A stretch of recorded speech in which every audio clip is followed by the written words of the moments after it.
बिस्मिल्लाहिर्रहमानिर्रहीम। अस्सलाम वालेकुम। सब्र तहम्मुल। सब्र तहम्मुल से मुतल्लिक़ सुन्नत नबवी सल्लल्लाहु अलैहि वसल्लम। अब सब्र क्या है? इस पैराग्राफ को पढ़ने से मुझे बहुत ज़्यादा सुकून मिलता है, और स्पेशली जब मैं इस लाइन को बार बार पढ़ती हूँ तो मुझे सब्र आ जाता है। और मैं चाहती हूँ कि जो मेरी फीलिंग्स, जो मुझे सुकून मिलता है, वो आप लोग को भी इसी तरह मिले। अब सब्र क्या है?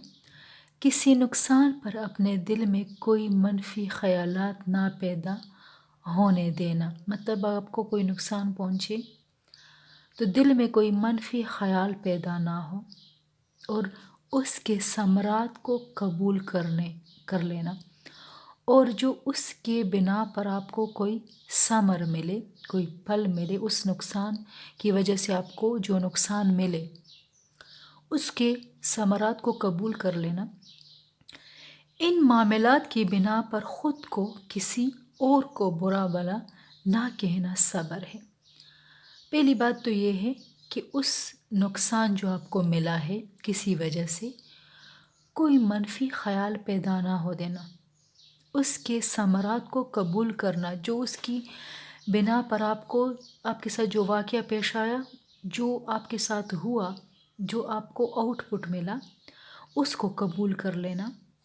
और उन मामलात की बिना पर ख़ुद को भी तकलीफ़ ना देना और दूसरों को भी तकलीफ़ ना देना, ये क्या कहलाता है? सब्र है।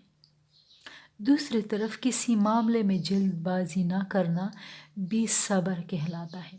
कुरान मजीद में है, अल्लाह ताला सब्र करने वालों के साथ है। गैर ज़रूरी जल्दबाजी मामलात को ख़राब करने का बायस होती है। इसलिए तो कहा गया है कि ताजील का काम शैतान का है। अपने तमाम मामलात में सब्र तहम्मुल से काम ले। ये एक फ़ाल जज्बा है। जिस तरह इंसानी ज़ात के दो रुख होते हैं, एक जिस्मानी और दूसरा नफ्सियाती, इसी तरह सब्र की भी दो अक़साम हैं। एक जिस्मानी तकालीफ़ को बर्दाश्त करना, इसी तरह गैर ज़रूरी ख्वाहिशात से ख़ुद को रोकना भी सब्र है। सब्र सिर्फ मसाइब के लिए मखसूस नहीं है, इसकी ज़रूरत तो हर वक़्त रहती है। हर वक़्त किसकी ज़रूरत रहती है? सब्र ईमान, दानिश, उम्मीद और मोहब्बत के अमली इजहार का नाम है। ईमान रखना अल्लाह ताला पे, दानिशमंदी का मुज़ाहरा करना, उम्मीद रखना, नाउमीदी ना करना और मोहब्बत करना। मामलात को सब्र से देखने से आप इनके बारे में आगाही हासिल करते, इनसे निमटने के लिए इक़दामात करते हैं। अल्लाह ताला फरमाते हैं, तुम मुझे याद रखो, मैं तुम्हें याद रखूँगा, और मेरा शुक्र करो, कुफ़रान नेमत ना करो। तो ये था सब्र तहम्मुल के बारे में। जब भी इस तरह का कोई वाक़या पेश आए तो हमेशा सब्र से काम ले।